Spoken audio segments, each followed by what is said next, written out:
चलिए दोस्तों स्टार्ट करते हैं। फिजिक्स क्लास 12th का ये मोस्ट इंपोर्टेंट न्यूमेरिकल है। दोस्तों अगर आप बोर्ड की तैयारी कर रहे हैं तो आपके लिए हमारा चैनल सबसे बेस्ट है, क्योंकि हम आपको एग्जाम टाइम से पहले एक स्पेशल सीरीज देते हैं जिसमें हम आपको बताते हैं वे क्वेश्चन जो बोर्ड में हर साल रिपीट किए जाते हैं या 1 साल या 2 साल छोड़कर लगातार रिपीट किए जा रहे हैं, जिससे आपका टाइम बच सके और आप बहुत कम टाइम में पढ़कर बोर्ड में धमाल मचा सकें। तो स्टार्ट करते हैं ये न्यूमेरिकल का सोल्यूशन। क्या है न्यूमेरिकल?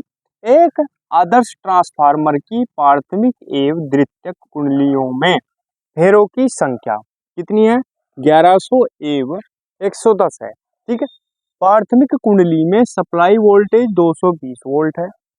यदि द्वितीयक कुंडली से जुड़े यंत्र की प्रतिबाधा 220 ओम हो तो प्राथमिक कुंडली द्वारा ली गई धारा का मान ज्ञात कीजिए। ठीक है, ये पूछा गया। अब क्या करना, देखो हम पहले क्या क्या चीजें दे रखी वो लिख लेंगे। एक आदर्श ट्रांसफार्मर की प्राथमिक एवं द्वितीयक कुंडलियों में फेरों की संख्या। ठीक है, यानी ट्रांसफार्मर किसकी? आदर्श ट्रांसफार्मर की। प्राथमिक को कैसे प्रदर्शित करेंगे? फेरों की संख्या है। प्राथमिक को कैसे करेंगे? N से और द्वितीयक को NS। ठीक है, तो क्या दे रखा करेंगे सोल्यूशन। NP बराबर कितना दिया हुआ? 1100। कैसे पता लगा? क्योंकि प्राइमरी प्राथमिक एवं द्वितीयक कुंडलियों में फेरों की संख्या। ठीक है, और द्वितीयक के लिए क्या यूज करेंगे? क्या यूज करेंगे? NS बराबर यानी 110। ठीक है, S का मतलब सेकेंडरी, P का मतलब प्राइमरी, और फेरों की संख्या क्योंकि है इसलिए NP और NS लगा, क्योंकि ये क्या हो? नंबर। ठीक है, एक नंबर एक संख्या। ठीक है, इसलिए लगा।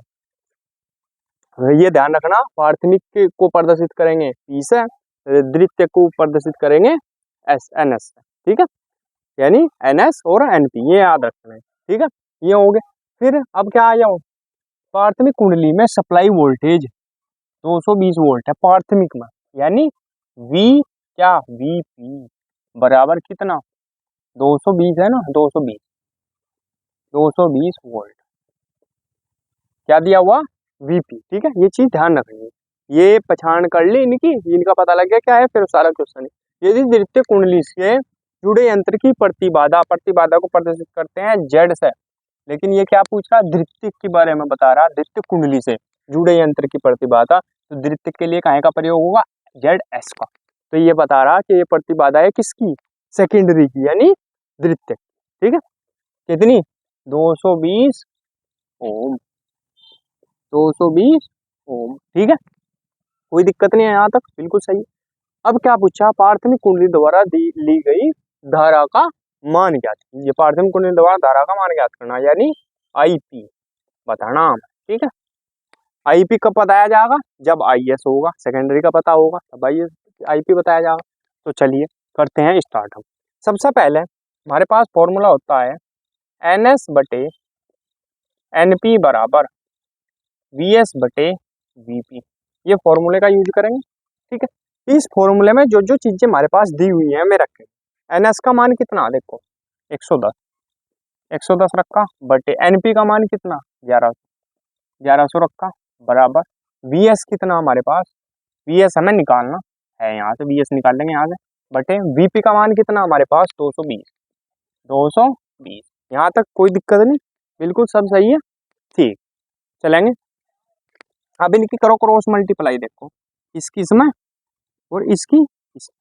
ठीक है, तो जो निकालना पहले उस वाले की करो। VS गुणा क्या हो जाएगी? 1100। क्या लिखेंगे? VS गुणा 1100 बराबर, और इसकी इसमें 110 गुणा 220। ठीक है, दिख रहा है ना? बिल्कुल हाँ सही। अब क्या करो, अब यहाँ आ जाओ,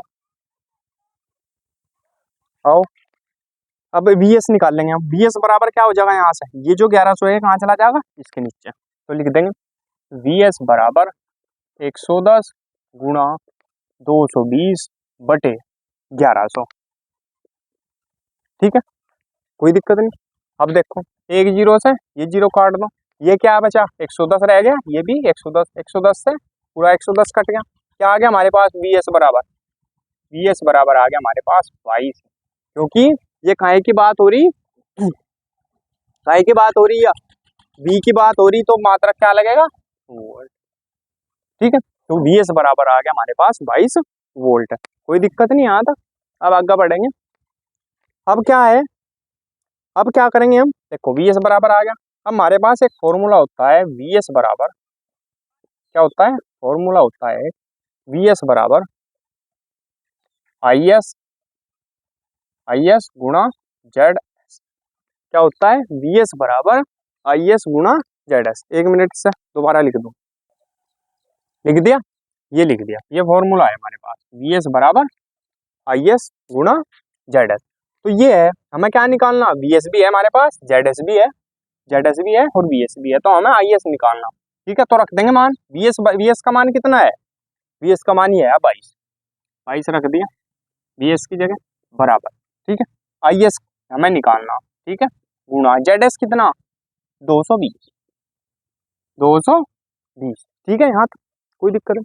अब इसे इस तक काटो, क्या आ जाएगा 22 तक कट के, ये आ गया 10, 22 से काटो, 22 से कम 22, एक और एक ही जीरो है, तो क्या आ गया 10 भाग करके। तो यहाँ कितना बचा, एक, यानी इसे क्या लिख सके हम, इसे इधर लिख लो, पहले से लिख लो जो निकालना, क्या लिख देंगे, आई एस गुणा 10, आई एस बचा और गुणा 10 और बराबर इधर क्या बचा, एक। ठीक है, इधर एक बचेगा क्यों कट गए, तो आई एस बराबर यहाँ से क्या हो जाएगा, आई एस बराबर क्या हो जाएगा, ये 10 कहाँ चला जाएगा, इस एक के नीचे, यानी 1/10 बराबर एक अंक के बाद, एक जीरो है तो एक अंक के बाद दशमलव लग जाएगी, तो क्या हो जाएगा 1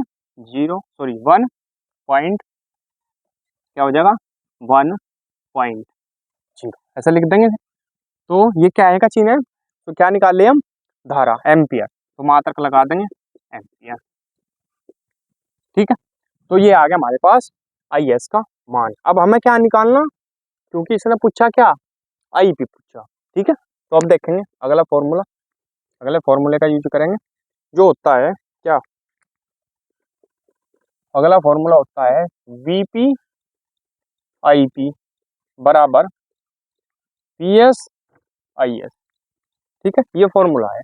अब इस फॉर्मूले में हम मान रख देंगे सारे जो भी दे रखे, या पहले क्या निकालना, हम आईपी निकालना, तो आईपी की फॉर्म में लिख देंगे, आईपी बराबर क्या हो जाएगा, ये देखो यहीं से फॉर्मूला बन जाएगा, आईपी बराबर क्या हो जाएगा, आईपी, ये जो वीपी है ये कहाँ चला जाएगा, इनके नीचे, तो क्या लिख देंगे, वी आई पी बराबर वी एस आई एस बटे क्या, वीपी, ये वीपी। ठीक है, अब इसमें मान रख देंगे, वी एस कितना है, वी एस देखो कितना, वी एस ही है 22, 22 गुणा आई एस कितना है, आई एस कितना आया, आई एस ये 0.1, 0.1 बटे वीपी कितना है, वीपी, वीपी कहाँ गया, वीपी 220, 220।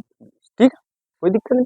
अब देखो ये पॉइंट हटाओ यहाँ तक, चलो रहने दो पॉइंट, ये अगर चलो हटा लो, ये सिंपल हो जाएगा, और एक जीरो बढ़ा लो। ठीक है, 10 हो गया नीचे, पॉइंट हट गया। ठीक है, अब देखो इसे काटो, क्या आ जाएगा, 10 आ गया, 22 से काटता है, 10 आ गया, क्योंकि 22 से कम 22 और एक जीरो है। ठीक है, तो क्या लिख देंगे इसे, बिल्कुल क्लियर करके बता रहा है, तो 1 रह गया ऊपर, कुछ नहीं बचा। ठीक है, क्योंकि पॉइंट हट गया, इसका 1 बचा, और 10 और 10 कितने हो गए, मतलब 10 की और 10 की गुणा करेंगे कितना होगा, 100। ठीक है, अब इसे क्या लिखेंगे, इसे क्या लिख सकें, देखो दो अंकों के बाद दशमलव लगेगा, एक यहाँ, एक तो 1 ये हो गया, और एक जीरो ये हो गया, 2 अंक हो गए, यहाँ दशमलव लग जाएगा और यहाँ भी जीरो लग जाएगी। ठीक है, तो क्या आ गया हमारे पास 0.01। कहीं की गणना कर रहे हैं हम, धारा की, तो क्या हो जाएगा, ये मात्रक इसका एम्पियर, यही हो जाएगा इसका आंसर। स्क्रीनशॉट ले लेंगे इसका। दोस्तों अगर वीडियो अच्छी लगी हो तो प्लीज़ वीडियो को लाइक कीजिए, कमेंट कीजिए और हमारे चैनल को सब्सक्राइब कीजिए। मिलते हैं अगली वीडियो में, तब तक के लिए धन्यवाद।